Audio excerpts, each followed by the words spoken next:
இந்திய மக்கள் அனைவருக்கும் தேமுதிக தலைவர் கேப்டன் தனது குடியரசு தின வாழ்த்துக்களை தெரிவித்துள்ளார். இந்த குடியரசு தினத்தில் உண்மையான ஜனநாயகம் மலரட்டும், மக்கள் விரும்பும் மக்களாட்சி அமைய வேண்டும், மக்கள் துன்பங்கள் ஏதுமின்றி மகிழ்ச்சியுடன் வாழ வேண்டும் என்று தெரிவித்துள்ளார். இது தொடர்பாக அவர் வெளியிட்டுள்ள வாழ்த்து செய்தியில், இந்திய அரசியலமைப்பு சட்டத்தை உருவாக்கி மக்களாட்சி மலர்ந்ததை நினைவு கூறும் வகையில் 1950ஆம் ஆண்டில் இருந்து ஒவ்வொரு ஆண்டும் ஜனவரி 26ஆம் நாளை இந்திய குடியரசு தினமாக கொண்டாடுகிறோம் என்று தெரிவித்துள்ளார். வெள்ளையர்களின் அடக்குமுறையை அகிம்சை வழியிலும் புரட்சிகள் மற்றும் பல்வேறு போராட்டங்கள் மூலம் சுதந்திர இந்தியாவை நாம் பெற்றுள்ளதை அவர் சுட்டிக்காட்டியுள்ளார். இந்திய நாட்டை வெள்ளையர்களிடமிருந்து மீட்டு ஒவ்வொரு இந்தியனும் சுதந்திர காற்றை சுவாசிக்க பாடுபட்ட தேச தலைவர்களையும் தியாகிகளையும் நினைவு கூர்ந்து நாட்டிற்காக தன் உயிரை கொடுத்த அவர்களை போற்ற வேண்டும் என்று தெரிவித்துள்ளார்.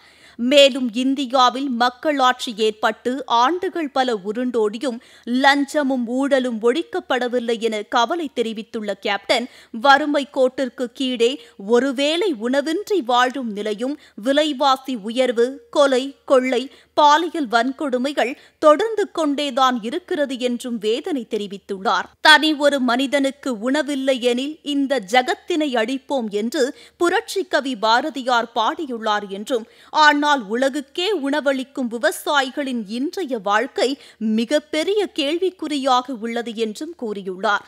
வறுமை, வறட்சி, தண்ணீர் பிரச்சினை, நஷ்டம், கடன் தொல்லை போன்ற காரணங்களால் நூற்றுக்கணக்கான விவசாயிகள் தற்கொலை செய்து கொண்டு மடியும் சூழலில் அவர்கள் வாழ்க்கை இனிவரும் காலங்களில் மகிழ்ச்சியானதாக மாற்ற வேண்டியது இந்தியர்களாகிய நம் ஒவ்வொருவரின் கடமை என்றும் கேப்டன் கூறியுள்ளார்.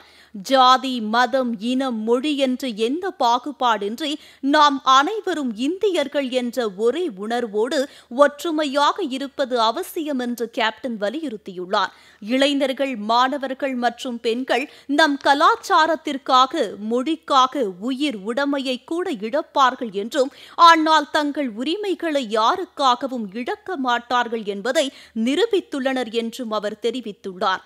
இந்த குடியரசு தினத்தில் உண்மையான ஜனநாயகம் மலரட்டும், மக்கள் விரும்பும் மக்களாட்சி அமைய வேண்டும், மக்கள் துன்பங்கள் ஏதுமின்றி மகிழ்ச்சியுடன் வாழ வேண்டும் என்றும் தனது வாழ்த்து செய்தியில் கேப்டன் குறிப்பிட்டுள்ளார்.